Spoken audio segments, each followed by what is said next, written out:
پول سمت کسی میره که بهش احترام بذاره، دقیق باشه.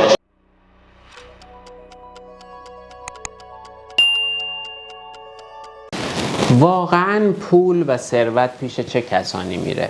آیا پول و ثروت پیش کسانی میره که ازش استقبال نمی‌کنن؟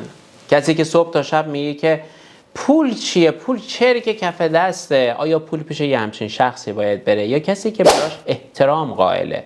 یا کسی که درست پول رو خرج میکنه؟ میگن طرف ثروتمنده، این رو دقت کنید، میگن طرف ثروتمنده، یک نفر میره پیشش کار میکنه، دقیق بهش حقوق میده، نمیکنه 1000 تومن بالا و پایین کنه. بعد میان پشت سر اون ثروتمنده صحبت میکنن، یه عده‌ای که نشستن میگن چه آدمی بود، دوتا خدای نکرده فحش هم میدن، میگن چه آدمی بود، اومد تمام حساب و کتابا رو ریزش رو در آورد و نکرد یه ذره بیشتر پول بده.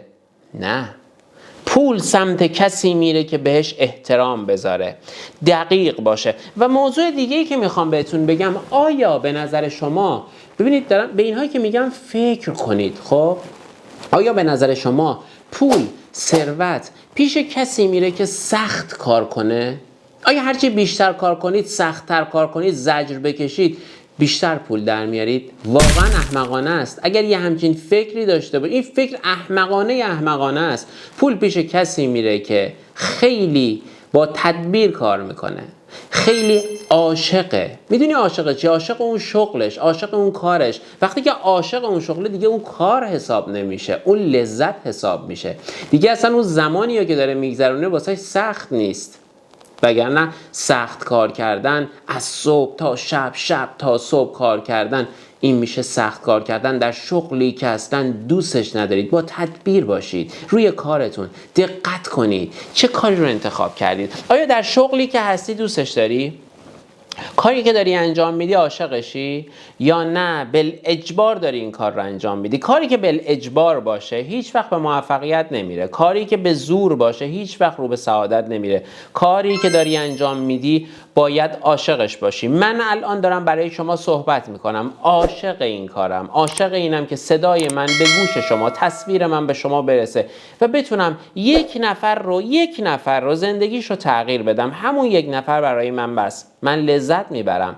شما یک فروشنده ای داری، یک جای فروشگاه داری، فروشنده ای، لذت میبری از این جنسی که میخوای بفروشی، از این خودکاری که میخوای بفروشی لذت میبری. تو این خودکار رو آوردی برای فروش، بهترین خودکار رو آوردی و خودت رفتی انتخابش کردی، لذت ازش بردی، یا نه فقط آوردی یا همینطوری بگذره یه پولی بگیریم و تموم شه و شب بشه و چرا شب نمیشه؟ هی ساعتت رو نگاه میکنی، چرا شب نمیشه؟ چرا شب نمیشه؟ الان گفتم هی ساعتت رو نگاه نمیکنم، ساعت خودم نبستم. چرا شب نمیشه؟ چرا شب نمیشه؟ یا اینطوری هستی؟ اگر اینطوری هستی زندگیت خیلی سخته، رک بهت بگم زندگیت خیلی سخته و واقعا برات متاسفم، چون داری زجر میکشی و به پول رسیدنت هم خیلی سخت خواهد بود. ولی اگر عاشق شغلتی و در جایی که هستی، حتی ببین شاگرد یک مغازه‌ای، من این رو در دوره گفتم با عشق یک شاگرد باش.